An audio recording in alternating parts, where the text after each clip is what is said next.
was 12 years old when I received a scholarship from a Presbyterian church out of Switzerland. It enabled me to get one of the best educational foundations I could get in Cameroon at the time. And this wasn't just about getting good grades. It was more about a paradigm shift that moved me from seeing myself as a victim acted upon to an architect of my own life who, with the help of God, could rewrite my story. This is because as a recipient of this scholarship, I also attended a retreat where I was presented with the gospel of Christ, and I gave my life to him. Some might say I had to do so because I was receiving funding from this Christian organization. But whatever the case, God accepted my surrender and immediately called me into missions. But how was this going to happen? I had no money and I had no connections. But since then, I have seen God use people to open doors for me that I could only imagine. I remember my youth group asking me how they could help me survive the persecution I was going through at the time because of my faith. I asked for and received from them an equivalent of a $20 donation with which I started a small business. Little did I know that that business would turn into a family-owned affair that would sponsor many more children to get an education. Today, I cannot tell you the number of people that I have sponsored to start small businesses or to get an education because God used his church to change my story. And I do not sponsor them because I have too much. No, it's because I believe in the rippling effects of changing one life. But beyond sponsorships, I've also been privileged to be involved in leadership development in different African countries. And I'm here today because of something that began as a result of my interaction with these leaders. I met a lady in 2002. She was working for an accounting firm.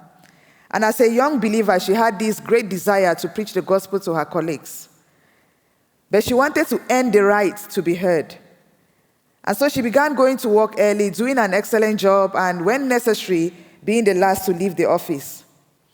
Before too long, she became one that the boss referred to as the solution bringer in her organization. At that time, the preaching of the gospel was no longer a nuisance in her office, but an asset. One of the consequences, however, of this decision was that she could not make the weekly meetings at the church. Her pastor was not a fan of this. He told her that if she was called into ministry, she had to go to Bible school and graduate as a missionary, an evangelist, or a pastor. This lady did not accept such an appraiser of her actions, and as a result, he called her a rebel. Unfortunately, there are not many within my context that will go up against organized religion in this way. If anything, most have bowed to the pressure that there is no calling outside of the walls of the church. And as a result, we are failing to influence the moral culture of our societies. I did a study on this in 2011 that questioned why most African countries were being listed as most corrupt, with a majority of our population living below the poverty line, when we said we were Christians, 50% plus Christians. The results of my study revealed that, among other things, many believers did not understand the concept of the priesthood of every believer, and that their job in itself was a platform to glorify God. We began talking about the need to re-examine why we met as a church and the content of our messages. But what did this look like? And had others even done this before? I set myself a task to study and to write a manual for leadership training that will help pastors in this regard. By the time I finished, I realized that something was missing. This was just a theological essay, and there were no practical insights within it. But I had never been a government official. I'd never been a teacher or a nurse outside of the missional context. What experience or expertise did I have that could help these leaders? As I struggled to think about this, I met an organization, Discipling Marketplace Leaders, that today I have become a part of. I could not believe it when they opened Genesis 1, 26 to 28, and proved conclusively that this was the original mandate for all forms of industry and creativity. I mean, they were connecting the Bible to real-life events for me.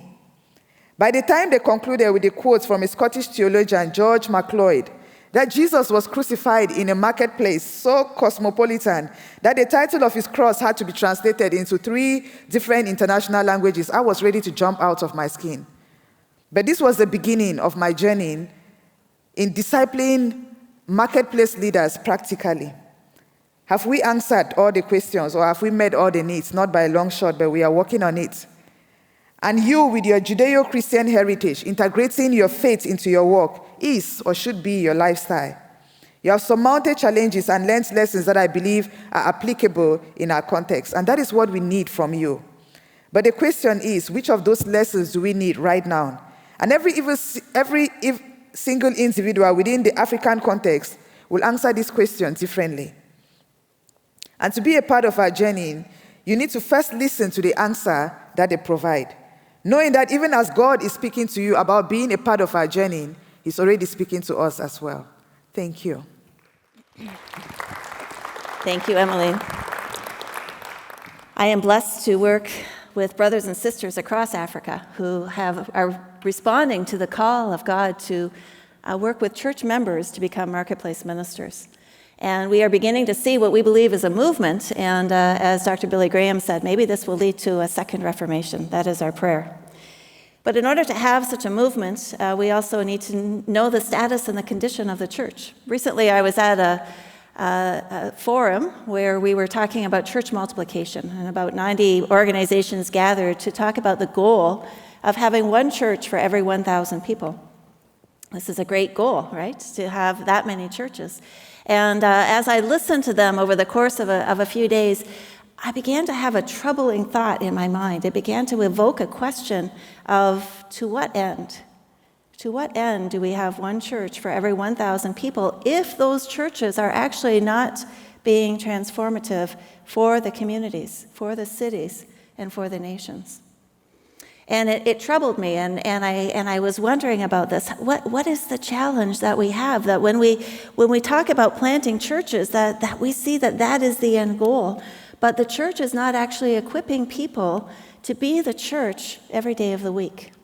And that is what the goal of discipling marketplace leaders is. It is to help the church redefine itself.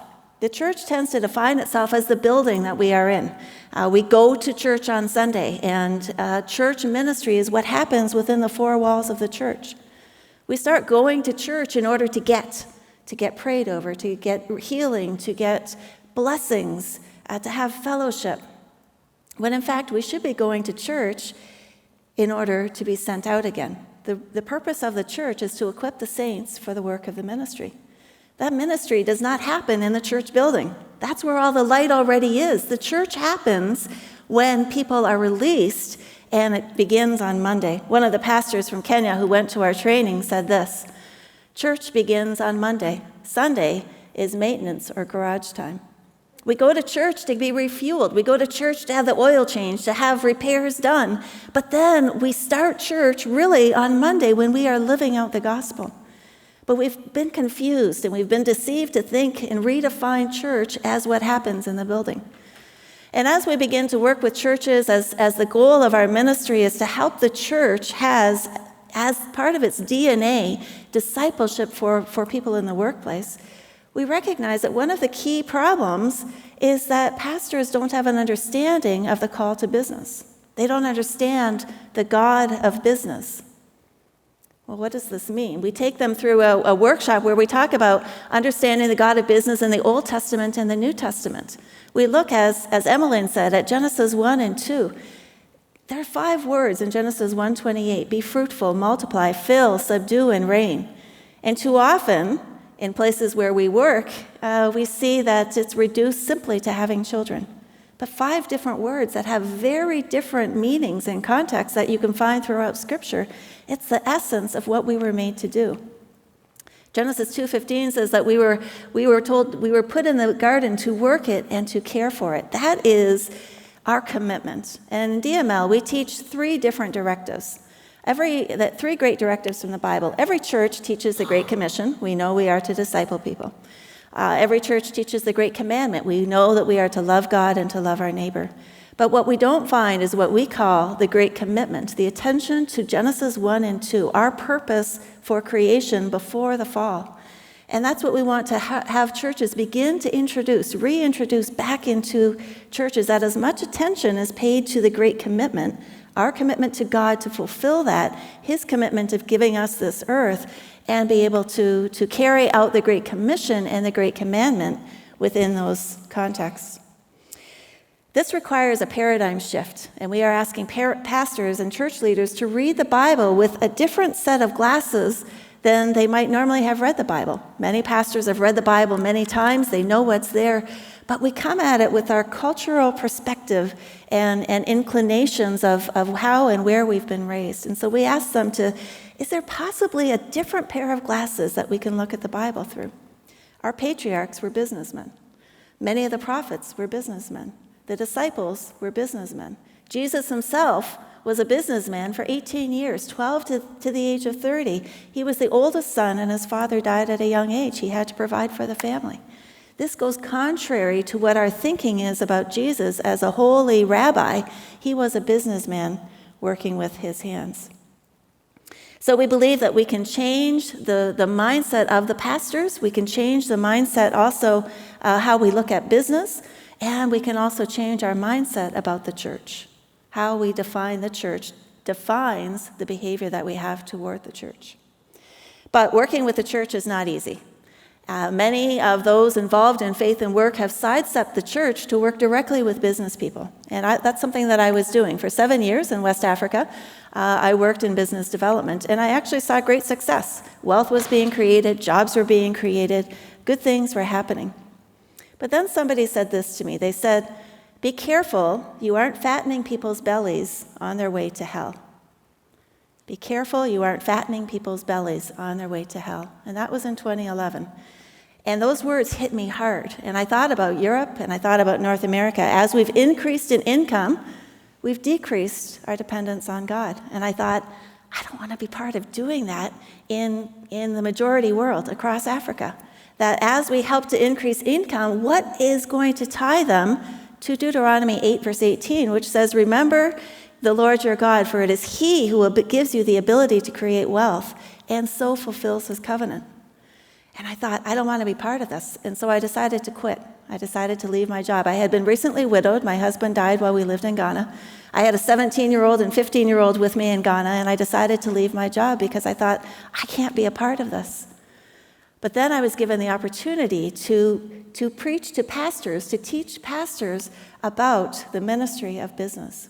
And that is where Discipling Marketplace Leaders began in the year 2013 in Kenya. And so we realized that the Deuteronomy 8, verse 18 is critical for us being able to reach the church. The church has to disciple people in the work that they do. And I always use that text for business people. Remember that God gives you the ability to create wealth. And then I realized that that is something that the church needs to be discipling people in order to do. And so the work of DML began in Africa. We are now working in 9 different countries across Africa. But this message is not just for Africa. It just happens to be that that's where we started it. The opportunity is in the world.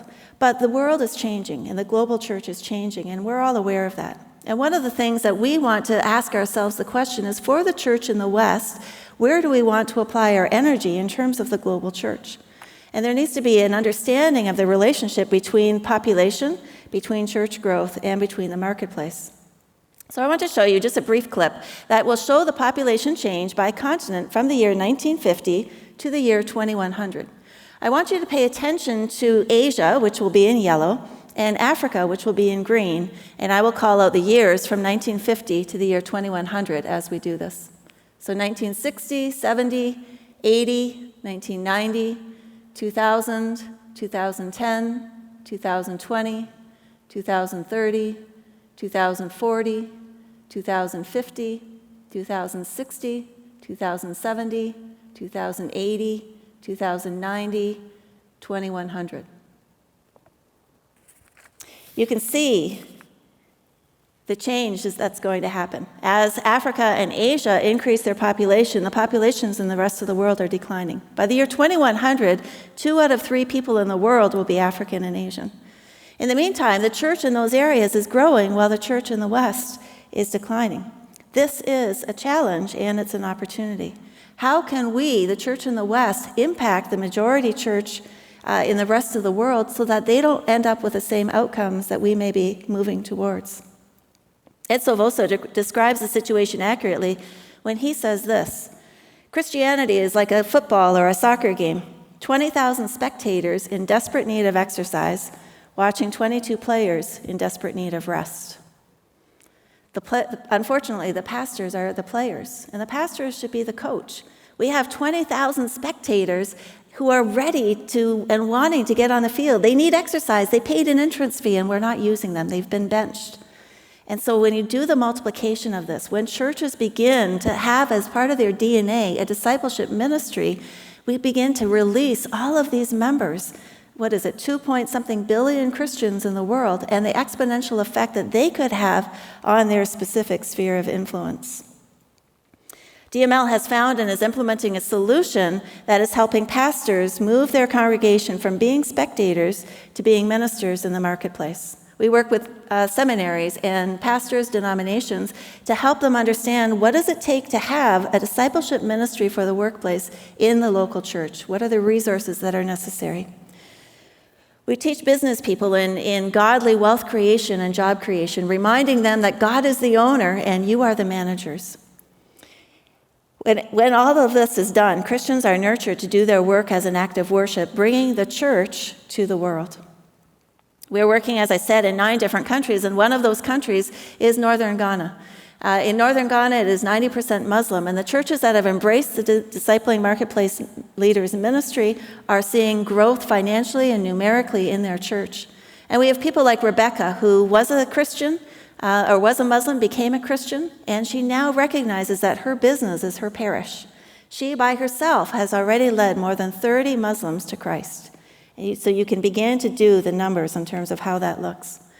We are working with denominations. The Kalehewat Church in Ethiopia has 10,000 churches, 10 million members, and they want this throughout their denomination, through all their churches. We're working with Pentecostal Assemblies of God in Uganda, 6,000 churches. Again, met with the lead bishops. They want this throughout their church and other denominations as well. Yosef Bekele from Ethiopia is now the DML coordinator for the Kalehewat Church. And like Emmeline, he had a passion for doing this before DML existed. God laid it on his heart, and he said this: I have known that the key to unlock the potential of the local church lies in releasing God's people to be the church in the marketplace. DML has helped me clarify this mission and given me the tools to make it possible. One thing we know is that we are better together. Jesus said he would build his church. We believe by working in and through the local church gathered, we can and will fulfill the Great Commission to the church, through the church scattered. We are calling on churches in North America to partner with churches in the majority world to build the global church of Christ, committed to being the church from Monday through Saturday. The church in the majority world has the potential to fulfill the Great Commission, but seeks partners who are willing to share their expertise, their experience, and their education, as well as their prayer, passion, and perseverance to the greater glory of God. Thank you.